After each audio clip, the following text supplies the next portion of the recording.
The message wasn't meant for me. It buzzed on her phone while it sat between us on the couch, screen lighting the room like a flare. She was in the kitchen, humming, relaxed. "We'll drop them off Christmas Eve. He won't say no." 5 kids, 5 names I recognized, her sister's kids, all under 10. I stared at the words until they blurred, then sharpened again. My pulse stayed even. That scared me more than anger. I locked the phone, put it back exactly where it was. In the kitchen, she laughed at something on her screen. The sound scraped.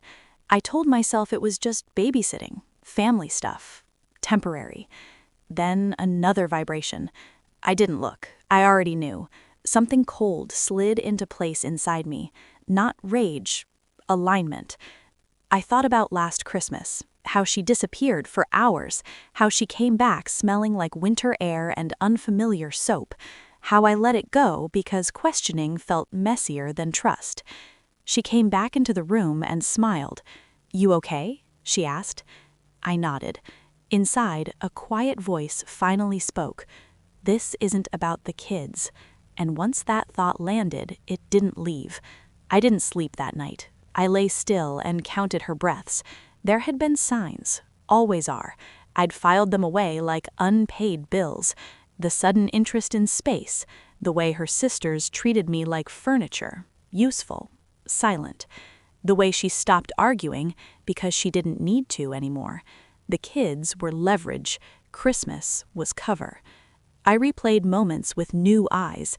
Her phone always face down, the passwords changed for security, the gym she never used, the errands that took too long. I felt stupid, not because she betrayed me, because she thought I wouldn't notice. In the morning, she kissed my cheek, already halfway gone, said she was meeting her sisters to plan the holidays. I said nothing. When the door closed, the house felt bigger, emptier, honest. I opened the shared tablet. She forgot it synced. Messages loaded slowly, like they wanted me to reconsider. I didn't. A name appeared again and again. Not one of her sisters. Not family. A man I'd met once, at a barbecue. Quiet. Helpful. Married. The realization didn't explode. It settled. She wasn't asking me to watch the kids so she could rest. She was buying time. And suddenly, the gasping sentence from the future made sense. I became careful. Careful not to change my tone. Careful to laugh when expected. Careful to agree to the babysitting without agreeing. Inside, I moved differently. I checked timestamps, locations, patterns. Always when she said she was with her sisters. Always when they needed me distracted. I ordered a phone record under my name. Shared account. Legal. Quiet. Calls late at night, short, frequent, never from home.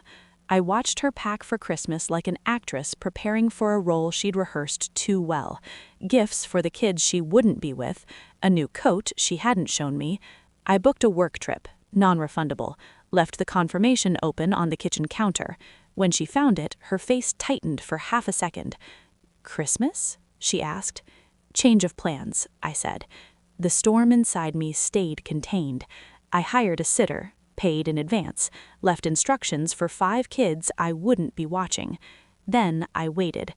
On Christmas Eve, she dressed carefully, too carefully, perfume she never wore for me. "I'll be back late," she said. I nodded, watched her leave. I followed at a distance, watched her park where she thought no one would look, watched him open his car door before she reached it. No touching. No urgency. Familiarity did that. I didn't confront her there. I needed proof that didn't rely on memory. The hotel receipt came through the shared email an hour later. 1 room, 1 night, 2 guests. I printed it. When she came home, it was past midnight. She froze when she saw the paper on the table. I didn't raise my voice. I slid it toward her. She read it once, then again.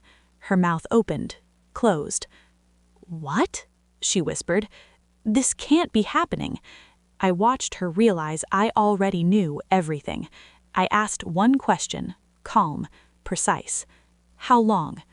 She broke then, not into tears, into fragments. Excuses, justifications, blame dressed as honesty. I listened, detached, clinical. When she finished, the room felt clean. I changed my plans, I said. Her eyes flicked up, hopeful. I'm not watching the kids. Ever. Silence. I told your sisters, I continued, sent them the receipt, explained why I won't be available. Her face drained of color. You didn't, she said. I did. Her phone buzzed, then again. I stood, put on my coat. I'm leaving tonight. She reached for me, missed. You planned this, she said. Accusation. Awe. I walked to the door. Behind me, something shattered. Not glass. Control. The air outside was sharp, honest. I didn't feel victorious. I felt finished. Betrayal doesn't hurt because it's cruel. It hurts because it wastes time. And I was done donating mine. I drove away without looking back. Christmas lights blurred into lines. Decorations for people who still believed in repair. I didn't. By the time dawn came, the storm inside me had passed. All that remained was clarity, and the quiet certainty that I would never be used again.